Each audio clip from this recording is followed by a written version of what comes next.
Hello everyone, I'm the Enforcer, and welcome to the breaking news. Please make sure to like, comment, and subscribe, and support us on Patreon, link in the description below.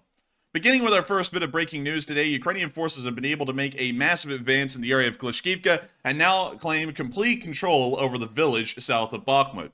This strategically important village has served as an anchor point for Russian defenders in the area, and as of 4 hours ago, the Ukrainian head of the Office of the President of Ukraine, Andriy Yermak, has declared that the liberation of Klischkiivka has been completed, and the entire village is now directly under Ukrainian armed forces control.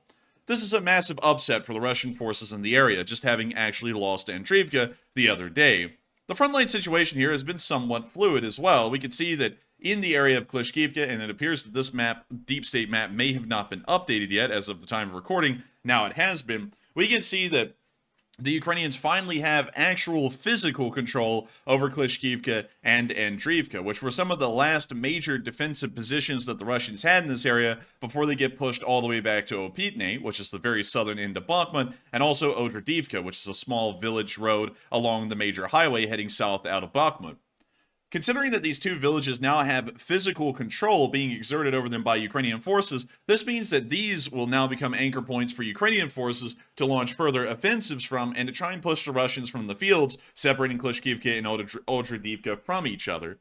This is also a fairly important deal as well, because for the past few weeks on this channel, we have declared and reported that the Ukrainians controlled Klischkiivka and Andriivka, which was in fact true. Russian forces hardly were within the villages at that point. It was largely within no man's land for about the past few weeks, but Russian forces every once in a while would come into the very far fringe of Klischkiivka on its northeastern side, or they would send in small probing forces or a company of forces across the railroad berm and into Andriivka for a short moment to engage Ukrainian forces, try and gather information about their force size, and then they would usually retreat across or keep a very small squad of Russian soldiers inside of Andriivka to try and continue to report on Ukrainian positions. Over the past 48 hours, however, it has become incredibly clear that the Russians have lost all control over Klischkiivka and Andriivka entirely, and the Ukrainian armed forces are now physically within the villages. It is no longer an area of no man's land. And this is once again going to ensure that Russian defensive positions and Russian forces are going to be in a very tough spot over these next few days and weeks, now that they don't have any villages to really work out of, or even to use as a barrier in no man's land in between the Ukrainians and themselves. This is most likely going to be looked at as a massive detriment to the Russian Federation, and they'll mostly be trying to figure out some kind of way, a stopgap way, to stop the Ukrainians from continuing their advance around the southern end of Bakhmut and towards its rear near Pokrovsk and Klinove, which we can see on the maps back here. We're believing that Ukrainian forces on both flanks are attempting to try and encircle Bakhmut and avoid the urban fighting that we saw the Wagner group conduct almost for an entire year last year during the Battle of Bakhmut, and it appears that the Ukrainians will be trying to take the town while minimizing their losses as best as possible. Moving on from this breaking news, that Klischkiivka has finally been taken in its entirety, and we can see the Ukrainians flying their own flags over the village once again. It is now time for us to move on out of that part of the battlefield, and for us to move on into Moscow for a quick moment. We've heard today that a luxury motorcade, one that would largely be associated with a Russian oligarch, or maybe even a leader inside of Russia, has arrived at the hospital today where none other than Ramzan Kadyrov is staying. According to the breaking news sent out by Anton Gerashenko, a large fleet of luxury vehicles has been spotted entering the hospital in Moscow, where Ramzan Kadyrov is currently in critical condition. Over the past few days, we have seen that Ramzan Kadyrov's medical condition has continued to deteriorate, with him suffering from a coma due to some kind of a drug overdose, from what we're understanding. Some people have also hypothesized that this may actually be an assassination attempt by the Russians, and he was poisoned. We're not entirely sure which is the proper answer. All we know is that he is currently in a coma and incapacitated. This luxury convoy arriving today may be leading to a couple of rumors spreading around. One of those rumors may be that Ramzan Kadyrov is on his way out. He may actually be dead at the moment, or they may be picking him up because the situation is stabilized and he's recovering, and they're going to be taking him back to Grozny. One's incredibly good, and one's not so great. If he lives, he'll continue on being the leader of Chechnya. If he dies, we don't know who's going to be in charge of Chechnya, but once again, another Russian will be purged, much like Yevgeny Prigozhin. Moving on from the news of the motorcade arriving at the hospital in Moscow, we also heard in the area of Oriel today that a Ukrainian drone hit a large fuel depot within the city and set it alight. We can actually see the video of the oil depot burning across the other side of the town. Strategic targets have always been a priority for the Ukrainians to attack, much like that fuel depot, and Ukrainian drones have certainly been helping them to extend the range of their forces and to be able to strike into places of the Russian Federation that were considered unreachable at most parts of the beginning of the war. And not only is Oriel a target, of course, we have heard more news today about another attack occurring on Sevastopol as a powerful explosion was reported once again from inside the city, and we also heard of another equally large explosion at the town of Balaclava.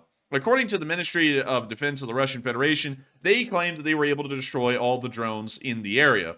However, we can see a fire coming from the very shores of Sevastopol, which proves that that cannot be true. Something has been hit, but at the moment, we don't know exactly what it is. According to media reports, and also from Ukrainian Pravda, we heard that the explosions have probably occurred at Cape Phelan, where the 26th Marine Radio Technical Unit of the Russian Army is based.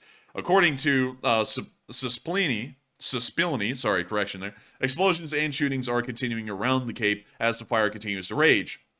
We also heard a statement from the Ukrainian Ministry of Defense just an hour or two later saying that there has been another attack on the port, and this is actually a special operation of the GUR and the Navy. And so according to this information, we can see that the Ukrainians are continuing attacks against the port of Sevastopol and attempting to practically destroy the infrastructure that keeps the Black Sea Fleet running and the ships that would rely on that infrastructure as well. It's been a serious development and one that we'll be continuing to watch and wait for more news on, but at the moment, this is mostly breaking, and we don't really have much more information rather than explosions and fires are once again occurring within the city of Sevastopol and Balaclava, and we'll have to be waiting for more information as time goes by. But at the moment, that's all we have. Moving on out of the port of Sevastopol and the major news there, we also heard that once again another temporary traffic stoppage has occurred at the Kerch Bridge. We've heard from Nexta that Russian media reports that vehicle traffic on the Crimean Bridge is temporarily blocked for the moment.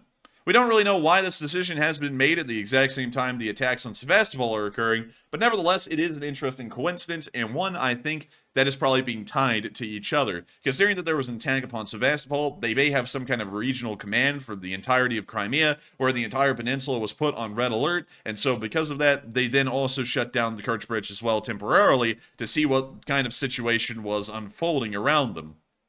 And while all this is going on and the Ukrainians are literally obliterating the Russian Navy, we also got to hear from the NATO General Secretary Stoltenberg, Jens Stoltenberg, that the public needs to prepare for a long war in Ukraine. According to Jens Stoltenberg, he said he does not expect the Russian war in Ukraine to end quickly, and that it will most likely be going on for quite some while.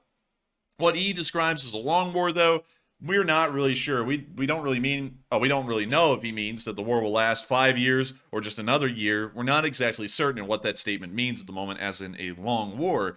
But it is clear that the war will be going on for quite some time. But nevertheless, the Ukrainians are trying their best and their hardest to continue to destroy Russian forces and push them on out of the occupied territories of Ukraine. But with that, that's almost all of the major news we have today. As a small side note, just to keep you all up to date on this, Kim Jong-un has actually left the Russian Federation as of 6 hours ago on his armored train. It crossed back over the Friendship Bridge in between North Korea and Russia, right around Tumengang. It's actually right here. Well, the point of friendship, you can see right there. But he crossed the bridge back into North Korea. So the North Korean visit to Russia is over at the moment. But we didn't really get to hear a lot about what came out of it, if anything for that matter. The Russians are officially claiming that there was no agreement whatsoever with the North Koreans by the time they left. But we know that the Russians always don't tell the truth, so we're going to have to wait and see in physical evidence whether North Korean weapons begin to be used by the Russians, which will give us a fairly good indication if an agreement was made in between the two of them or not. But with that, that is the end of today's news. I thank you all so much once again for watching. If y'all did enjoy, please make sure to like, comment, and subscribe, and support us on Patreon, link in the description below, because that helps us to be able to make these video projects possible. And so with that, thank you so much once again, and I will see you all in the next one.